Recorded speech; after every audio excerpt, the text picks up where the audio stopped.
Welcome to Snetterton for rounds 5 and 6 of the Miller's Oils Toyota MR2 Championship. Today's action takes place on the 300 configuration, which at almost 3 miles in length is the longest circuit on the calendar. So far this year, the man to beat has been the engineering graduate from Reading, Matt Palmer.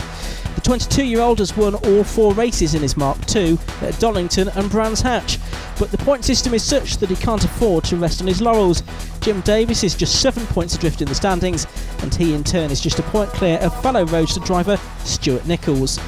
The midfield though is often where the action is at its fiercest, so I caught up with one of the drivers who has found himself embroiled in some frantic action so far this season. So Nigel, tell us how your season has gone so far in the MR2 Championship. A little bit hit and miss. We've had 2 races now. The first one at Donington I made a mistake and unfortunately took Ben out, which was completely my mistake. The second race wasn't too bad, and then the race at Brands, which were 2 completely different races, one in the wet, which was difficult for everybody. I think we all just managed to make it round. And the first race there was an incident with myself, John and Ben, so that really spoiled the race for the 3 of us really. So, but we're still enjoying it, and I'm going to try and limit the damage for the rest of the season, hopefully. So what are you hoping for here at Snetterton this weekend? The aim for the season, because it's only the second season, is to always qualify top 10, and then obviously get a better position from that in the race itself. So a top 5 hopefully would be the ideal. I don't think there's any catching Matt, he's too far away. Okay Martin, we're here at Snetterton. Just tell us a little bit about how you got involved in the MR2 Championship. Well, I started first in some kart racing, did that for about a year and a half, and then decided it was time to move up into proper circuit track racing, and was looking for an affordable way to get into it. And then I came across Rogue Motorsport at a motorsport event, and they had a testing day coming up, so I went out to Rockingham, spent a day in the car, really enjoyed it, and then last season was my first season out, so it was a rookie season. I managed to get through that reasonably unscathed. And I just really enjoyed the racing, so I'm back this year and loving every bit of it and starting to move up the grid as well. Yeah. And this is a car, you mentioned Rogue Motorsport, but they actually run the car for you, don't they? Absolutely, so this is arrive and drive, so this is where essentially I drive up on the day in my normal road car with my family. They support me at the track, and then I step into the car, the guys do everything for me, so it's a full package where they literally have the pit crew, they'll change the setups, they'll do fueling, tyres, everything that's needed, so it takes the pressure off me to really just feed back to them how the car's driving, and then really, you know, focus myself on improving my own driving abilities. 32 cars took part in qualifying, and Matt Palmer was the fastest of them. He did a time of 2 minutes 20.95. Next to him on the grid is Jim Davis, who was 4/10 of a second slower than Palmer. Row 2, as you can see, Stuart Nichols and Matt Wallace. Rest of this field coming into position. We're missing today David and Ben Rowe. Ben, who was on the podium last time out at Brands Hatch. Red lights go on, and they go out, and a great start by the 2 front row men. Second row not quite so well away, I don't think. The number 21 car going through in front of us was Phil Hutchins from York. Good start then from Davis as he got in front of Matt Palmer. He's certainly trying to go around the outside. Oh, and that was Rob Wells out of shape, and Matt Wallace, number 72, spinning across in front of us. He qualified well on the second row of the grid, but he's going to be right at the back of the field now. So Jim Davis in the lead, Matt Palmer in second, trying to go around the outside of him. It's Stuart Nichols in 3rd place as they head down to the left-hander at Palmer. That's Shane Mansbridge, the local driver from Norwich, in the number 34 car. Dan Holmes, number 92, you can see going through, and there's that man, Phil Hutchins again, the black number 21 car, as they turn now through the left-hander Palmer. This takes them on to straight towards Agostini, and Mansbridge there running a little bit wide, or being run a little bit wide there, with Dan Holmes trying to fight for that same piece of tarmac. Now they'll come into the braking area for the left-handed hairpin. Mansbridge still going to be behind Dan Holmes, I think. Let's have a look at the replay of the start though. This is on board with Mick Nichols, who was on 10th on the grid, right in the middle of the field. Tim Heron, number 5, up ahead. The blue car, he started 7th. Now somewhere up ahead we'll be able to see what happened to Matt Wallace in the number 72, the grey machine. He spins, didn't quite see how. Everyone managed to avoid him though. There's his brother, number 73, Simon Wallace, just ahead. Meanwhile, Martin Farrelly makes his way ahead of Mick Nichols. The 2 of them started on the same row of the grid. Mick much later on the brakes for the Montreal hairpin. And this is the view from Martin Fowley. So he was on the right-hand side of the track. You could see there that Mick Nichols in number 89 did get the better start. So Fowley lost 1, 2, maybe 3 places. Alex Knight and Nigel Ralphson, number 85, both going through there ahead of the Rogue Motorsport prepared car, and John Wilson as well, number 77. Then all kicked off. Fowley tried to forge his way through on the inside. Matt Wallace at this point had already gone off. So it's Jim Davis that leads the way then. In second place it's Matt Palmer, Stuart Nichols in third. Then quite a big gap back to Rob Wells in fourth position. It looks like Tim Heron is in fifth. Tim, who was well placed in the championship last season, finished in fifth, hence the number 5 on his car for this year. He's just in behind number 45, Rob Wells, the driver from Weymouth then. Then it looks like Mick Nichols is next through, and then possibly Alex Knight in the number 33 car, up from 12th on the grid. So there's Heron then, number 5, in 5th position. Just at the moment the cars turning their way out of the Murray's left-hander and on to the centre straight, the start and finish straight once again, past the pit garages. Already though the top 3 have pulled away, and that moment for Matt Wallace I think has helped them to escape a little bit. Palmer now back in front though, so Palmer has taken the lead of the race away from Jim Davis, but I know Matt has some concerns that at this circuit the Roadsters really will come into their own. Indeed, the lap record is held by a Roadster, by that man Stuart Nichols in fact. He did a 2:21.04 here last year, so it's a circuit that is well suited to the more modern cars that are a little bit less powerful, but they're lighter as well. And so Matt Palmer looking for 5 victories on the trot, has his work cut out. Here's Martin Fowley. Through the left-hander. Looks like it might be Sean Traynor that's up ahead, the number 27 car of the 43-year-old from Winchester. Down towards the left-hander at Agostini they will go then, the hairpin, dropping down to around about 40 miles an hour here. All of these drivers in MR2's rear-wheel drive cars, of course, whether it's the Mark II or the more modern Roadster.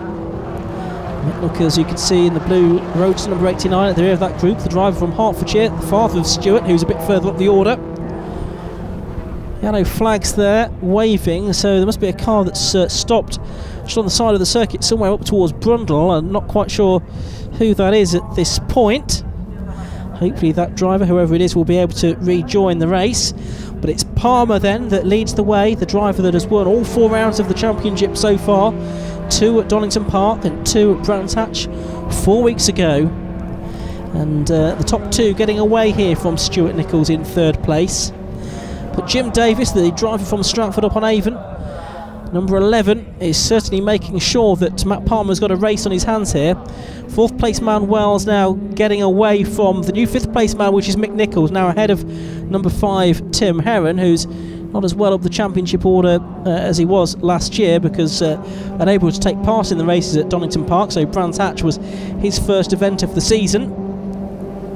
Tim Heron used to compete in speed events before starting to go racing a couple of years ago in the MR2 Championship. Simon Wallace you could see going through there, the white and green car. Also was Martin Fowley, the man from Fleet in Hampshire now, but originally from Dublin, the 41-year-old IT service sales manager. Back on board with Mansbridge we go then. This is his local track. He started on row 10 of the grid, goes up the inside of Phil Hutchins there, uses a bit of curb. He's carrying a lot more speed through the corner than was Gary Skip. Is it all going to go wrong at Montreal though? He's late on the brakes, he turns in, has a look to his left to see what's out of the window. Oh, and he's seen that Phil Hutchins in 21 has come right back through at him now on the run down towards Palmer. Mansbridge now turning his way through the left-hander towards Agostini they go. He races the number 34 car, the 32-year-old administrator is also a motocross official as well when he's not racing himself, so very much a motorsport fan. Number 28 there is Chris White from Maidenhead, last year's Rookie of the Season, as back to the lead as we go, and still Matt Palmer having to defend absolutely furiously here from number 11, which is Jim Davis. Stuart Nichols still there in 3rd position. Palmer and Davis have been on the podium in all 4 races so far this year. Davis with 3 seconds and a 3rd place finish. Stuart Nichols has been on the podium 3 times. The other podium finisher, Ben Rowe, sadly not here today at Snetterton. towards Murray's they go then. Only about a car length between Palmer and Jim Davis. So they come to the end of another lap and look at this furious pack. Skip's involved and Shane Mansbridge also involved. Is number 58 Mark Bithry as well. The green car is 92 Dan Holmes. So this is a great fight that's going on. It's just outside the top 10 for that sort of mid-teen kind of position, around about 14th, 15th place, that kind of thing. Slap bang in the middle of the field. It's usually where some of the best action is to be found, and it's the 69 car of the slot car racer Gary Skip that's now at the head of this group, with Mark Bithry 58 at the back of it. From Longfield down near Brands Hatch gets alongside Shane Mansbridge now. He will try and forge a way through around the outside into Rich's corner. Mansbridge locks up. That forces Bithry a bit wide, I think, but that speed had to be scrubbed off by Mansbridge, so he tucks back in behind the white car. And there's the third member of the Nichols family, Maxie Nichols, joining her brother Stuart and dad Mick on the grid here at Snetterton this weekend.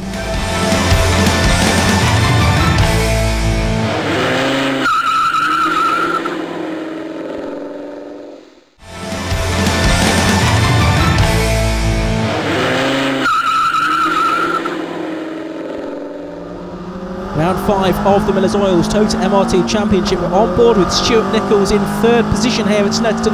And look, they're almost overlapping the two leaders up ahead. Jim Davis in the red car on the left-hand side of your picture, now tucking back in behind the race leader, the blue car with the green trim of number 1, Matt Palmer, the reigning champion. But now it is 3 cars for the lead. And look, Stuart Nichols there is gesturing to Jim Davis, and I think he's saying, well, let me through and I'll have a go at him. We'll perhaps work together to try and get past Matt Palmer. And certainly down the long straights here at Snetterton, working together, using the toe effectively, is something that you can do. The two of them are going to go alongside. It looks like Jim Davis has understood that gesture, is going to let Stuart go through, and he will have a go at attacking Matt Palmer. And then see if we can get them both in front of the championship leader. Championship leader only by 7 points, despite 4 wins out of 4, because you get 25 points for a win, but then you get 24 points for second place. And Palmer has had a nearly perfect score. The only point he's dropped was for fastest lap in the opening round of the championship at Donington Park. So Nichols now is up to second position, and if anything, it looks like he's lost a bit of ground here to Palmer, but that could soon change round. Although Palmer was fastest in qualifying, we know... Oh, Nichols goes off! Nichols has gone off! Well, that plan has gone out of the window very rapidly indeed. It's a rather sheepish looking Stuart Nichols there in third place. Yeah, not quite sure what that's meant to mean, but I think it shows his frustration. Palmer, Davis then in second and Nichols in third, and if anything, that has handed this race to Matt Palmer. Not quite on a plate, because Jim Davis is not far behind him, but he's certainly made it that little bit easier for the man from Reading now. As we look now at number 29, Martin Farhi. Martin is a man who's going to do a couple of triathlons on the 12th of July for the Jensen Button Trust, so raising money for charity. I know he's been trying to elicit support from some of his fellow competitors here this weekend at Snetterton. On board with Martin Farrelly now. That's Nigel Ralphson going through, who we heard from before this race. Ex-Fiat racer. Heard from both of these drivers, of course, and they're drivers that are well involved in the midfield action, and as Nigel Ralphson so amply demonstrates there by running wide out of Williams and loses a position down the Bentley straight there. Palmer now has pulled away from Jim Davies, so that incident a few moments ago, and it really does look as if it has helped the race leader, and Jim Davis has got it all wrong at Murray's, just as Stuart Nichols did on the previous lap, and that's now allowed Nichols back up into second place. What is it about Murray's and the MR2 Roadsters, because on successive laps Nichols and Davis have both got it wrong, so they've swapped positions again. Meanwhile, Palmer seems to be driving a flawless race here. He's pulling away from the rest of them.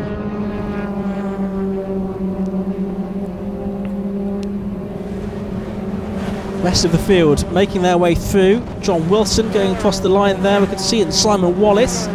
Here's that Farrelly and Ralphson fight we were watching a moment ago. There's Sean Traynor, number 27. John Wilson has been in the wars, I think, already this weekend. The number 77 car. There's Alex Knight in number 33. Now he made quite a good start to this race and has more or less held on to the position that he got quite early on. Well, Maxine Nichols, well, she's improving with every round of the championship that she takes part in, which is great to see, climbing up the order in that number 17 striking black and pink roadster. And she's just tracing after number 60, Trevor Cooper there, the ex-Formula 3 and Formula Ford racer. Good to see him enjoying some racing in the MR2 Championship this season. The last lap board is out, so is a board advising someone of a penalty for a driving misdemeanour. Let's hope it's not one of the main protagonists up front. Nichols in second, as Jim Davis climbing all over the back of him in third place as they go on to their 7th and final lap of the race now. A long old lap here though at Snetterton, so there's still overtaking opportunities for Jim Davis to try and capitalise on in third place. Davis making his way down towards the left-hander at Palmer. There's Gary Skip going across the line, and then this scrap involving Dan Holmes and Shane Mansbridge amongst others. Down towards the right-hander. This scrap is for 15th and 16th positions. Mark Bithry in there as well, in number 58. Here's Matt Palmer though, making good his escape now at the front of the field. Nichols and Davis still second and third in that order, both of them having made mistakes during the course of this race. They'll be kicking themselves for letting Palmer get away. Meanwhile, here's Maxine Nichols now.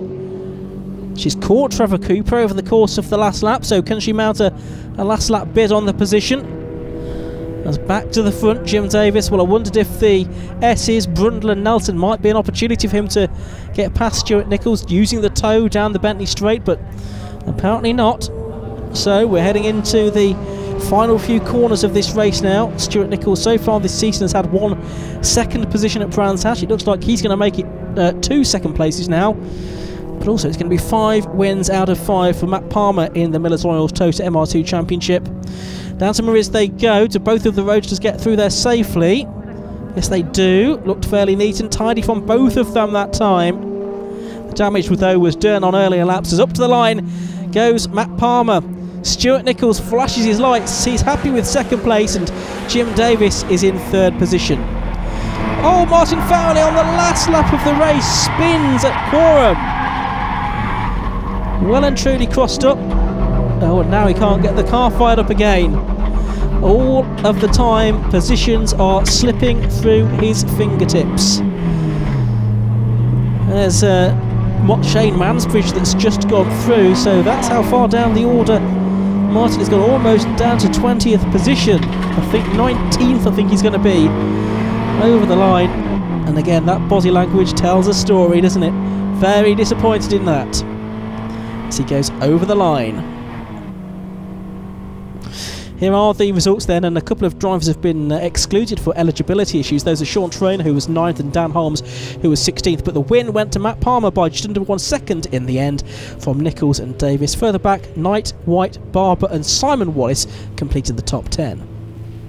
The fastest lap of the race and a new lap record went to Jim Davis at 2 minutes 19.93 seconds. OK, Matt. Many congratulations on, what's that, your 5th win in a row now, but this was probably as hard fought as any of them. Yeah, I had to work almost as hard as the first race at Donington with Jim right behind me. I know when Jim's behind me it's going to be a tough race. Luckily I was fast enough in certain areas to just about keep in front or overtake when I needed to. And was that essentially as a result of the sort of different characteristics of the two cars, I guess, to make sense? Yeah, definitely. I mean, the infield section and all the hard braking areas are definitely suited for the Mark III, but at the end of the straights we just about got the legs on them. You must be delighted though with how it's going, 5 wins in a row now. Yeah, 5 out of 5 is pretty good. Not as nice a ring to it as 6 out of 6. Stuart, 2nd position for you. You were watching the first 2 for the first few laps, and then you were able to sort of make a bit of a move. It was kind of the old story really. I was just watching Jim and Matt go at it and just kind of waiting to pick up the pieces. I know there was an accident very early on that kind of allowed us to kind of get a gap, and I was just having to sit and wait for an opportunity, and it sort of presented itself. I was getting close, but yeah, it was fantastic racing today again. Absolutely. I think you got up to second, then you had a bit of a mistake yourself down at Murray's. Yeah, it's we just round Coram we abuse that rear left tyre so much, and you're just pushing hard. Jim's pushing me all the way. We're trying to push Matt. At some point, something's going to give, and it was me at that point. I just had to gather it up because we knew we had a bit of a gap to the rest of the field, so I didn't want to lose any more places, but it made it exciting.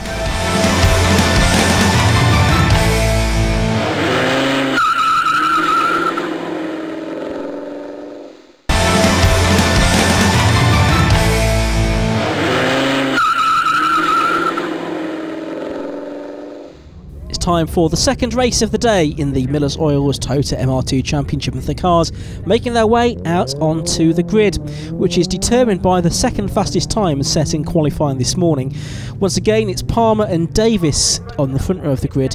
Matt Wallace lines up third. He had a non-finish early on. Stuart Nichols fourth. Mick Nichols and Simon Wallace complete the first 3 rows of the grid. The lights go out and we are underway, and that's an awful start from Stuart Nichols. Look at the field just flying past him there. He's going to be right at the back before much longer. Well, what a lot of work he's got to do now. Graham Mailings I saw going through on the right hand side of him. Mailing started on row 12, Nichols on row number 2, so he's lost about 20 odd places as a result of that. Stuart Nichols, he's got a heck of a lot of work to do now. It's side by side for the lead of the race between Palmer and Davis. Matt Wallace there in third, Mick Nichols in 4th position. The rest of the field making their way through. There's Stuart Nichols already trying to recover some of that lost ground, and it's Davis that leads. Davis ahead of Matt Palmer, as he was for the early stages of race number 1, is ahead at the beginning of race 2 as well. So Matt Palmer, who always races with Papa Smurf on board as well, he's got his work cut out here. He's trying to get alongside and Agostini, the hairpin now. Can he get a good run out of the corner? No, it looks like Davis is much better away from that slower corner. Perhaps though that's what you might expect for the more agile Mark III Roadster. Dust being kicked up, I think, by number 85, Nigel Ralphson there. I think there's some fluid down on the circuit as well. I'm not sure if someone's laying that down that's out there on track just at the moment though. Here's Stuart Nichols. Now he's got Dan Holmes behind him. I think that's possibly Alex Knight, who finished inside the top 7 early on, but I don't think he's made such a good start this time. Started a bit further back on the grid as well. He started on row 12, so he didn't have a great qualifying session. There's the number 44 car, no longer driven by Luke Austin now, but by the Oxford driver Wayne Lewis. And look at this Stuart Nichols, well, around the outside of Shane Mansbridge there at Williams and onto the Bentley Straight, and he got a place away. Here though is the race leader. It's number 11, Jim Davis, the man from Stratford, ahead of Matt Palmer. Then you can see the livery on the side of Jim Davis's car for the tyre company that supports him in his racing. Palmer then in 2nd place. We're on board with him now. Familiar green mirrors. He's got a pair of matching trainers as well as Matt Palmer to go with the colour of his car. And he comes out of Murray's now, still in 2nd position. There's Simon Wallace, who was up on the 3rd row of the grid. Hopefully we'll see his brother Matt having better fortunes as well in this one. There's 27 Sean Traynor, who was excluded from the results of the earlier race, so hopefully he will be able to get through the race without such penalty this time. There is the 28 car, which is Christian White. 58 is Mark Bithry up ahead. Gary Skip, you can see, with the orange roof on his red car. There's Tim Heron in car number 5. He's got a bit of work to do to catch. That's the Mark Barber car that's up ahead of him, as the leaders are already down towards Hamilton for the next lap. So there's Heron just ahead of Bithry and White and Traynor. And I think it's Simon Wallace, who didn't get a great start from that promising qualifying position. Stuart Nichols, meanwhile, continuing to find his way through the field. He's just got ahead of Martin Farrelly. Nichols driving over with a great deal of determination here. It's only an 11 minutes plus 1 lap race that he's got to try and make up these places in. He'll struggle, I think. Really pushing on though. You can see him going out over the curb there on the exit of Williams, and I'm sure the marshals will have spotted that. And they'll let the clerk at the course know that they've spotted someone going all 4 wheels, or at least 1 or 2 wheels, off the circuit. So still Davis that leads, Palmer in second, Matthew Wallace third, Mick Nichols fourth.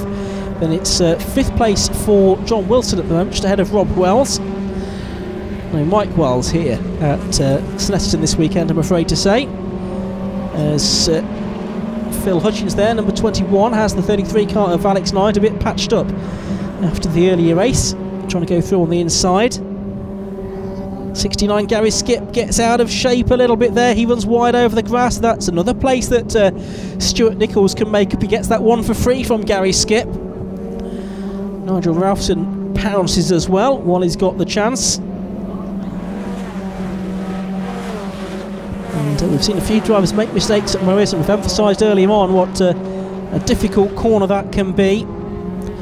With drivers having to turn and change down through the gears and brake, and then all of a sudden they're confronted with this left-hander. John Wilson there in the 77 car. He was third in the championship last year. A bit further down in the points so far this year, he's fifth. Coming into this weekend's racing, one of the many Hennessy Motorsport prepared cars on the grid. Rob Wells, who is battling with, actually is another such example. Here's the on-board view from Tim Heron. Mark Barber, number 22, is up ahead, the 30-year-old development engineer in his second season of racing.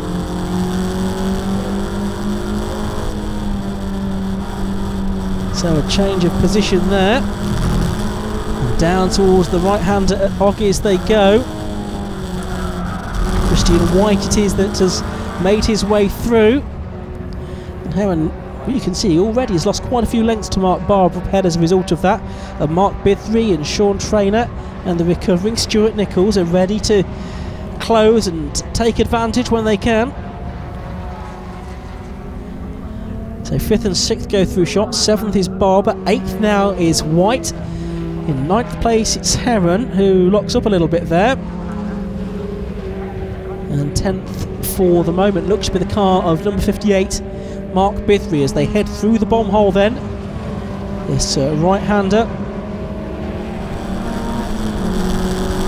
Back on board with Heron, White ahead of us as we go through this long right-hander at Coram.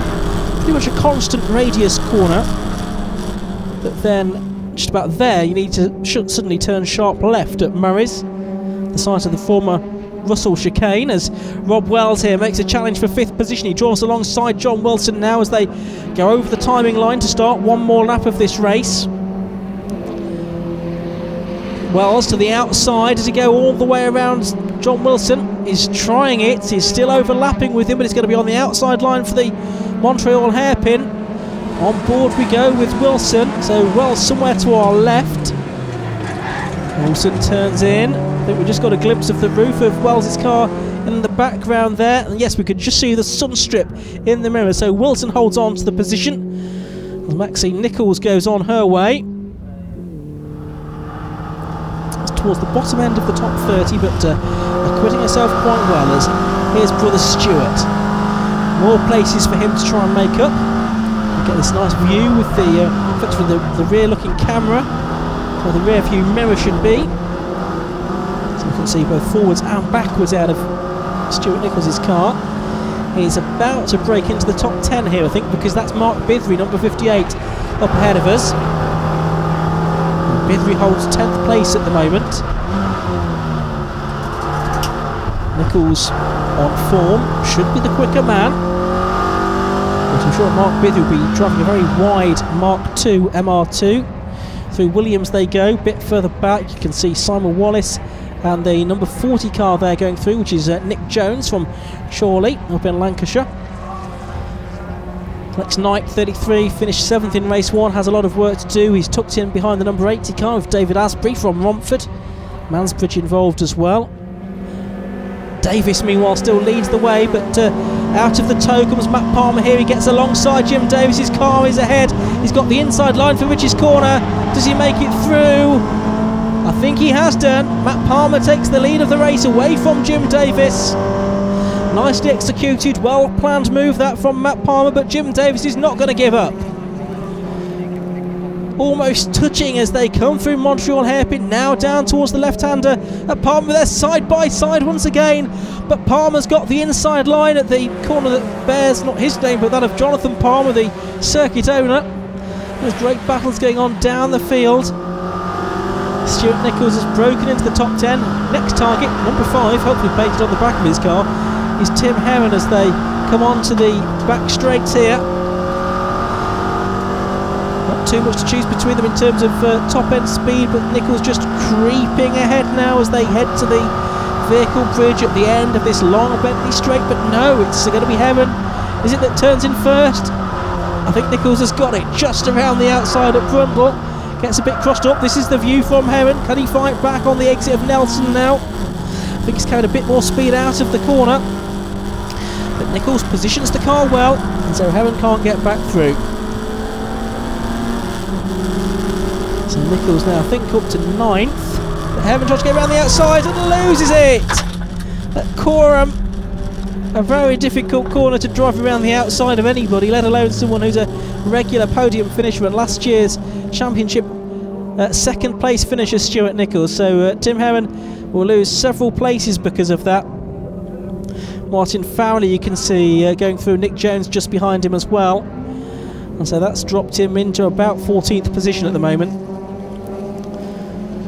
Didn't lose as many places as he might have done. It was a bit of a gap back to the next car as Mark Bithry goes through with Sean Traynor just behind him. This is the battle for the last place in the top 10 then.